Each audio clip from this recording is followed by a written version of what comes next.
একটা কথা মনে রাখবেন, দিঘি বা পুকুরে সাঁতার কেটে কেউ দক্ষ নাবিক হতে পারে না। উত্তাল সমুদ্রে তাকে নৌকা চালানো শিখতে হয়। যারা সফলতার শীর্ষে পৌঁছেছেন তাদের ক্ষেত্রেও তাই। যদি যন্ত্রণা না আসে, যদি ফেলিওর না আসে, সে কখনো বড় সফলতার রাস্তায় যেতে পারে না। আমাদের প্রত্যেকের জীবনে প্রত্যেকের একটা অন্ধকার সময়, একটা খারাপ সময়, একটা কঠিন সময়ের মধ্য দিয়ে পার হতে হয়। এবং এই বিষয়টি আপনি নিশ্চয়ই ফলো করেছেন।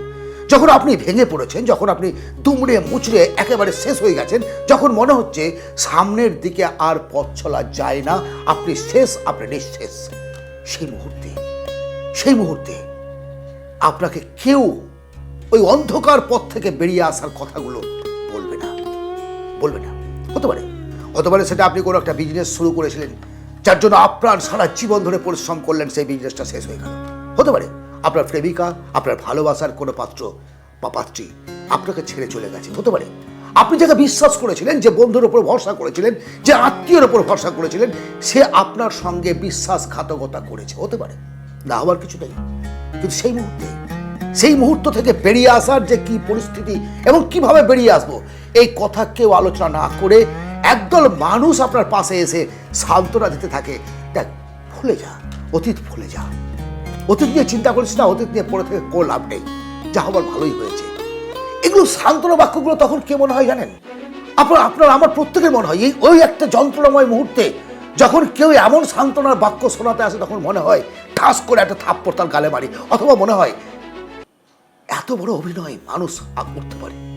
যে বা যারা ঠকালো, যাদের জন্য আমার জীবন শেষ হলো, তাদেরই একটা মুখোশ পরা মানুষ এসে সান্ত্বনা দিচ্ছে। কিন্তু কিভাবে এই পরিস্থিতি থেকে বেরিয়ে আসবো কেউ বলে না, কেউ না।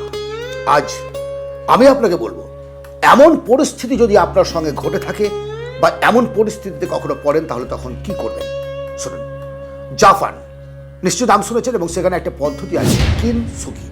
নামটা শুনতে নতুন মনে হলেও খুব মনোযোগের সঙ্গে ভিডিওটা ভালোভাবে বোঝার চেষ্টা করুন, কথাগুলো বোঝার চেষ্টা করুন।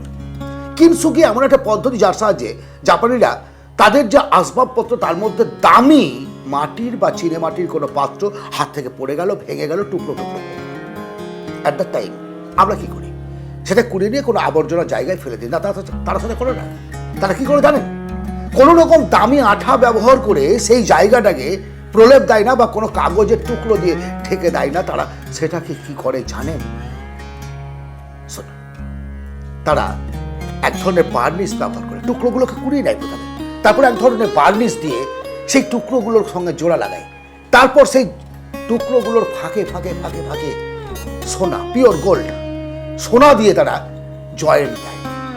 অর্থাৎ ভেঙে যাওয়ার টুকরোগুলোকে একত্রিত করে আরো সুন্দর, চমকপ্রদ এবং আরো মূল্যবান একটা পাত্রে পরিণত করে জাপানি।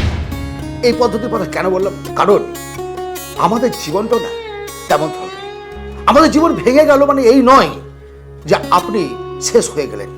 বন্ধু, আজ এই মুহূর্তে দাঁড়িয়ে, এই মুহূর্তে আপনার ফেলে আসার দিনগুলো, যে টুকরোগুলো হয়ে আপনি ভেঙে গেছেন, সেটা স্বীকার করে নিন, টুকরোগুলোকে কুড়িয়ে নিন এবং সেটাকে সুন্দর প্রলেপ দিয়ে, অর্থাৎ মেন্টাল পাওয়ার, আপনার ফেলিওর, আপনার সর্বনাশ, আপনার চলে যাওয়া বন্ধুগুলো যারা আপনার সঙ্গে বেইমানি করেছে, সেগুলো এক একটা টুকরো, এক একটা মেডেল, এক একটা শিক্ষা।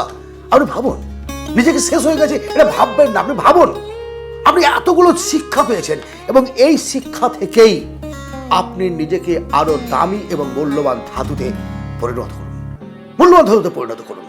আজ আপনি কঠিন পরিস্থিতির মধ্যে দিয়ে যাচ্ছেন, টাকার সমস্যা, রাতের ঘুম নেই, বন্ধু চলে গেছে, বিরহ, বিতৃষ্ণা, যন্ত্রণা, সমস্ত কিছুকে ভুলে যাবেন যখন নিজেকে আপনি একটা মজবুত জায়গায় তৈরি করতে পারবেন। যারা ইতিহাস রচনা করেছে, যারা সফল মানুষ, তাদের জীবনের প্রত্যেকের জীবনে অন্ধকার দিন এসছে। হ্যাঁ, বলে না, বলেছি, মানে কেউ বলে না। সফলতার গল্প প্রত্যেকে শোনায়, কিন্তু যন্ত্রণার কথা কেউ বলে না। সুতরাং আপনি এতদিন পর্যন্ত যে সমস্ত যন্ত্রণাগুলো ভোগ করেছেন, সেগুলোকে আপনার জীবনে চলার পথের খোরাক হিসেবে দেখুন। নিজেকে দুর্বল ভাববেন না। দু ধরনের মানুষ হয়। এক ধরনের মানুষ ভেঙে পড়লে মুখে মৃদু হাসি, নকল হাসি আর কি দিয়ে, সে তখন তার নিজেকে প্রকাশ করতে দেয় না যে আমি যন্ত্রণায় আছি। আমি আপনাকে বলবো না, স্বীকার করে নিন যে আপনার ফেলিওর হয়েছে, স্বীকার করে নিন যে কেউ আপনাকে ছেড়ে চলে গেছে, এবং সেটাকে আপনার নকল হাসি দেখানোর কোনো প্রয়োজন নেই। নিজেকে ঝাঁ চকচকে করে পালিশ করে নিয়ে সোনা দিয়ে মুড়িয়ে নিন এবং এগিয়ে চলুন সামনের দিকে। সর্বনাশ হয়নি, সর্বনাশ হয়নি। একটা ফেলিওর মানে থেমে যাওয়া নয়, আবার নতুন পথে শুরু। নতুনভাবে নিজেকে ভেঙে নতুনভাবে তৈরি করার নামই হচ্ছে কিংসুকি। নিজেকে ভেঙে টুকরো টুকরো করে আবার নতুনভাবে নিজেকে তৈরি করে নেওয়ার নাম জাপানিরা জানে। একটা কথা মনে রাখবেন, দিঘি বা পুকুরে সাঁতার কেটে কেউ দক্ষ নাবিক হতে পারে না। উত্তাল সমুদ্রে তাকে নৌকা চালানো শিখতে হয়। যারা সফলতার শীর্ষে পৌঁছেছেন তাদের ক্ষেত্রেও তাই। যদি যন্ত্রণা না আসে, যদি ফেলিওর না আসে, সে কখনো বড় সফলতার রাস্তায় যেতে পারে না। তিনটে কাজ আপনাকে করতে হবে যদি জীবনে সত্যিকারের শান্তি চান, সফল হতে চান। ব্যর্থতাকে স্বীকার করুন, ভেঙে যাওয়ার টুকরোগুলোকে একত্রিত করুন, আর আপনার জীবনের সেই টুকরোগুলোকে সোনা দিয়ে, অর্থাৎ শক্তি, সাহস, উদ্যম এবং মানসিকতা দিয়ে মুড়িয়ে দিন সুন্দর করে। আরো দামি, আরো মূল্যবান ধাতুতে নিজেকে পরিণত করুন। আজকের এই ভিডিও জীবন পরিবর্তনে যদি সত্যি কাজে লাগে একটা লাইক করবেন, শেয়ার করুন সেই প্রিয়জনের সঙ্গে যে আজ এই মুহূর্তে এমন একটা যন্ত্রণার রাস্তা দিয়ে চলছে, এবং সাবস্ক্রাইব করে রাখুন এই চ্যানেলটিকে আপনার আমার প্রত্যেকের জীবনের উন্নতির জন্য। ভালো থাকবেন, অবশ্যই দেখা হবে অন্য ভিডিওতে।